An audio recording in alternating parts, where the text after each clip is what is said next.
Welcome back. All right, so principle number 12 is one of the conflict resolution principles. And if you're following along one principle at a time, you'll recall that principles number 8, 9, and 10 are all principles that you can use to avoid getting into conflicts in the first place.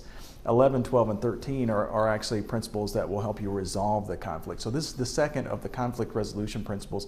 And basically the principle is that when you find you're on the wrong side of the argument, when you find that you've been wrong, you want to admit it.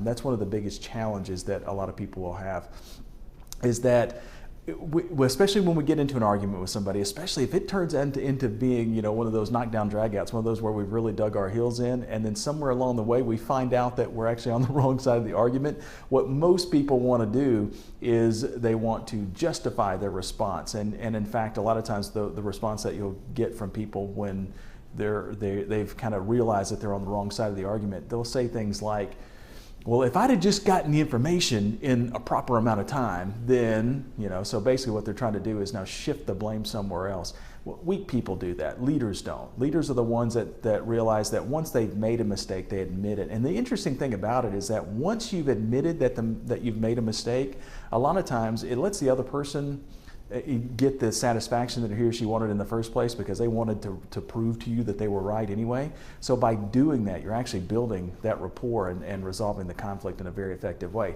Now keep in mind that because this principle works really well, a lot of times what folks will do is they will sometimes admit to being wrong even if they weren't wrong in the first place, and that can give you a negative result. So be careful about that, because basically what's happening is if you admit that you were wrong even though you know that the other person was, then what it does is it lets that person off the hook, and that's just going to reinforce their negative behavior. So just be one little caveat about it. But the principle, though, is that when you find that you're wrong, go ahead and admit it. If you do, it will help you resolve the conflict a whole lot faster.